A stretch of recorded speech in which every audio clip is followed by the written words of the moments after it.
Karibu mpendwa msikilizaji na mfuatiliaji wa St. Gaspar Media katika kipindi cha tafakari ya Injili ya siku. Leo ni Jumamosi, juma la 9, kipindi cha kawaida mwaka A wa kanisa. Masomo ya leo. Somo la kwanza linatoka katika kitabu cha waraka wa pili wa Mtume Paulo kwa Timotheo. Na Injili takatifu kama ilivyoandikwa na mwinjili Marko, sura ya 12 aya 38 mpaka 44. Karibu tusikilize Injili. Somo la Injili lilivyoandikwa na mwinjili Marko. Yesu aliwaambia katika mafundisho yake, jihadharini na waandishi wapendao kutembea wamevaa mavazi marefu na kusalimiwa masokoni na kuketi mbele katika masinagogi na viti vya mbele katika karamu, ambao hula nyumba za wajane na kwa unafiki usali sala ndefu. Hawa watapata hukumu iliyo kubwa. Naye akaketi kuielekea sanduku la hazina, akatazama jinsi mkutano walivyotia mapesa katika sanduku. Matajiri wengi wakatia mengi. Akaja mwanamke mmoja mjane maskini, akatia senti 2 kiasi cha nusu pesa. Akawaita wanafunzi wake akawaambia, amin nawaambia, huyu mjane maskini ametia zaidi kuliko wote wanaotia katika sanduku la hazina. Maana hao wote walitia baadhi ya mali iliyowazidi, bali huyu katika umaskini wake ametia vyote alivyokuwa navyo, ndiyo riziki yake yote pia. Neno la Bwana. Sifa kwako Kristo. Katika Injili ya leo inatupatia somo kubwa katika muonekano wa nje na hali halisi ya moyo wa mtu mbele za Mungu. Yesu anawakosoa waandishi wa sheria kwa sababu walipenda kuonekana kuwa watakatifu mbele za watu, wakitaka heshima, salamu za kipekee na vyeo vya juu katika mikutano na masinagogi. Maisha yao yalijengwa juu ya sifa za wanadamu badala ya utukufu wa Mungu. Hili ni onyo kwa kila mmoja wetu katika jamii ya leo. Mara nyingi watu hupimwa kwa mali walizonazo, madaraka yao, elimu yao au umaarufu wao. Lakini mbele za Mungu vipimo hivyo havina thamani ikiwa moyo haujajaa haki, unyenyekevu na upendo.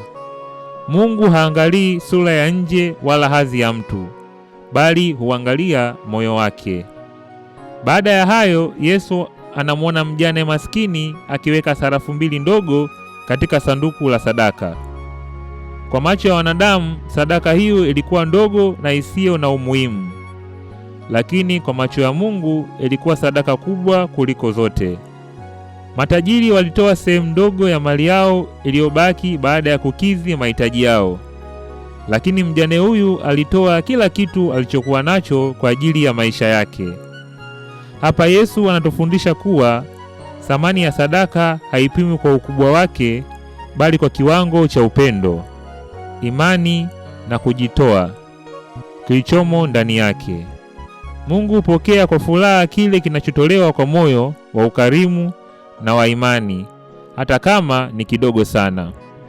Katika jamii yetu kuna hatari ya kuwaheshimu watu kwa sababu ya utajiri wao, huku tukiwadharau maskini. Mara nyingi mchango wa maskini, ushauri wa mtu wa kawaida au huduma ndogo anayotoa mtu asiyejulikana huonekana kuwa haina maana. Injili ya leo inatukumbusha kuwa kila mtu ana thamani sawa mbele za Mungu. Maskini, mjane, yatima na wale wanaonekana kuwa wadogo katika jamii wana nafasi ya pekee katika moyo wa Mungu. Jamii inafuata mafundisho ya Kristo ni ile inayowajali walio dhaifu, inayothamini utu wa kila mtu na inayotambua kuwa utajiri wa kweli ni moyo wa upendo na si wingi wa mali. Kwa hiyo, Yesu anatualika leo kuchunguza nia zetu katika kila jambo tunalofanya. Je, tunatoa msaada ili tusifiwe na watu au kwa sababu tunapenda? Je, tunafanya ibada kwa ajili ya kuonekana waumini wazuri au kwa ajili ya kumwabudu Mungu kwa kweli? Mjane maskini anatufundisha kuwa imani ya kweli inaonekana katika moyo unaomtegemea Mungu kabisa. Tunapojitoa kwa Mungu kwa unyenyekevu, uaminifu na upendo, hata jambo dogo tunalofanya linaweza kuwa na thamani kubwa mbele zake. Hivyo Injili ya leo inatualika kujenga jamii inayothamini utu wa mtu kuliko mali zake, huduma kuliko sifa, na moyo wa kujitoa kuliko muonekano wa nje. Mungu anaendelea kutazama mioyo yetu, na moyo unaompenda yeye kwa dhati ndiyo sadaka iliyokuu zaidi. Na kushukuru kwa kutafakari pamoja nami Injili ya leo. Niliyekuletea tafakari hii ni mimi Frateli Benedikti Kenan Nyotoka wa shirika la misionari wa damu takatifu ya Yesu kutoka seminari kuu ya Mtakatifu Gaspari del Bufalo, Kola, Morogoro. Itukuzwe damu ya Kristo!